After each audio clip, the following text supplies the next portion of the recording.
June 1975, Shorthand Tamil Senior Grade. Get ready for the dictation. 10 seconds.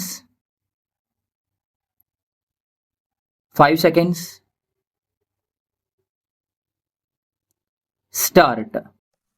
நமது நாடு சுதந்திரம் பெற்று 27 ஆண்டுகள் ஆகிவிட்டன என்றாலும் உணவு உற்பத்தியில் இன்னும் சுய தேவையை பூர்த்தி செய்ய இயலாத நிலையில்தான் உள்ளோம் என்பதை நாம் ஒப்புக்கொள்ள வேண்டியவர்களாக இருக்கிறோம். இன்றைய நாட்டு நிலையும் இதைத்தான் நமக்கு உணர்த்துகிறது. பருவமழை தவறியதே இந்த நிலைக்கு முக்கிய காரணமாக அமைந்திருக்கிறது. வளர்ந்து வரும் நமது நாட்டின் பொருளாதாரத்தை இந்த நிலை பெரிதும் பாதிக்கிறது. கடந்த பல ஆண்டுகளாக நாட்டு மக்களின் இன்றியமையா தேவையான உணவுப் பொருள்கள் உற்பத்தியில் அரசு உன்னிப்பான கவனம் செலுத்தி வந்துள்ளது என்பதை மறுக்கவோ மறக்கவோ முடியாது.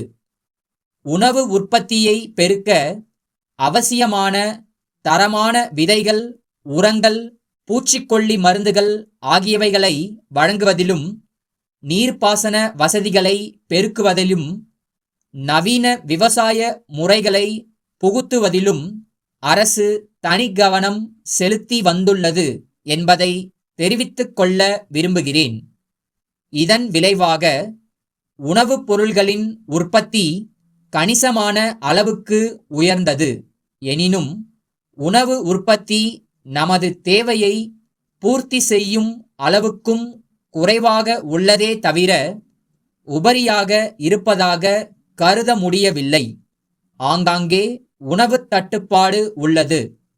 இந்த நிலை மாறவும், விலைகள் ஏறாமல் இருக்கவும் தகுந்த நடவடிக்கைகளை அரசு எடுத்து வருகிறது. பொதுமக்களுக்கு நியாய விலையில் அரிசி வழங்கும் ஏற்பாடு நடைபெற்று வருகிறது. அரசு எடுக்கும் முயற்சிகள் வெற்றி பெற வேண்டுமானால் பொதுமக்களின் ஒத்துழைப்பு மிக மிக அவசியம் என்பதை தெரிவித்துக் கொள்வதோடு, அது தாராளமாக கிடைக்கும் என்ற நம்பிக்கையும் எனக்கு உண்டு. விவசாய பெருமக்கள் தாங்கள் உற்பத்தி செய்த உணவுப் பொருள்களில் தங்களுக்கு தேவையான அளவு போக மீதியை கூட்டுறவு ஸ்தாபனம் அல்லது அரசு துறை அதிகாரிகளிடம் விற்றுவிட வேண்டும் என்று கேட்டுக்கொள்கிறேன். அதைப்போல அரிசி வாங்கி உண்பவர்களும் தேவைக்கு மேல் அதிகம் வைத்து கொள்ளக்கூடாது என்றும் கேட்டுக்கொள்கிறேன். கடத்தல், பதுக்கல் போன்ற சமூக விரோத நடவடிக்கைகளில் ஈடுபடுபவர்களை பற்றி ஆங்காங்குள்ள அரசு அதிகாரிகளின் கவனத்திற்கு கொண்டு வருவது ஒரு சிறந்த மக்கள் சேவை என்பதை வலியுறுத்த விரும்புகிறேன். இத்தகைய செயல்களில் ஈடுபடுபவர்களின் மீது அரசு கடுமையான நடவடிக்கை எடுக்க தவறாது என்பதையும் இந்த சமயத்தில் தெரிவித்துக் கொள்ள விரும்புகிறேன். உணவு உற்பத்தியில் அபிவிருத்தி காண வேண்டுமானால் கிராமங்களின் வளர்ச்சியிலும் விவசாயிகளின் முன்னேற்றத்திலும் அதிக கவனம் செலுத்துவது இன்றியமையாததாகும். கிராமங்களில் உள்ள மனித சக்தியையும் இதர வசதிகளையும் பெரும் அளவுக்கு பயன்படுத்தி அதன் மூலம் சிறந்த நன்மைகளை பெற திட்டங்கள் தீட்டப்பட வேண்டும் என்று அவர் வற்புறுத்தி வந்தார். கிராமங்களை வாழ வைக்க வேண்டும். கிராம மக்களிடையே இருக்கும் வறுமை, அறியாமை ஆகியவை அகற்றப்பட வேண்டும். நாகரிகமும் பண்பாடும் உடைய மக்களாக அவர்கள் மாறி மீண்டும் நல்வாழ்வு பெற வேண்டுமென்று கேட்டுக்கொள்கிறேன். திருச்சி முருகன் கூட்டமைப்பின் மேலாளரிடமிருந்து சேலம் குமரன் துணிக்கடை உரிமையாளருக்கு.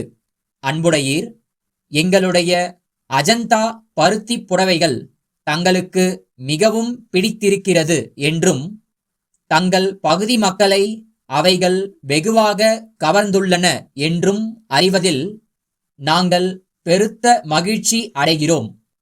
நாங்கள் கடந்த ஏப்ரல் திங்களில் அனுப்பி வைத்த பட்டுப் புடவையின் விலையை பற்றி தாங்கள் குறிப்பிட்டுள்ளீர்கள்.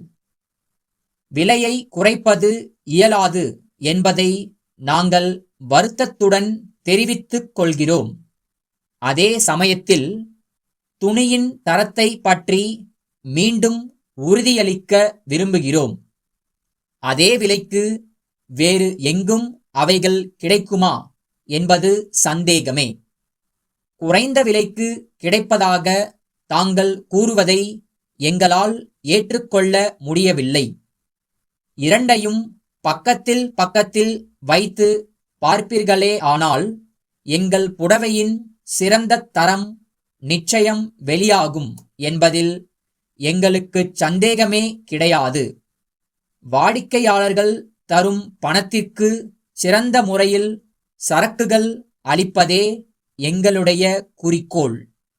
இந்த முயற்சியில் நீங்கள் எங்களுக்கு உதவ வேண்டும் என்று கேட்டுக்கொள்கிறோம். தங்கள் நம்பிக்கையுள்ள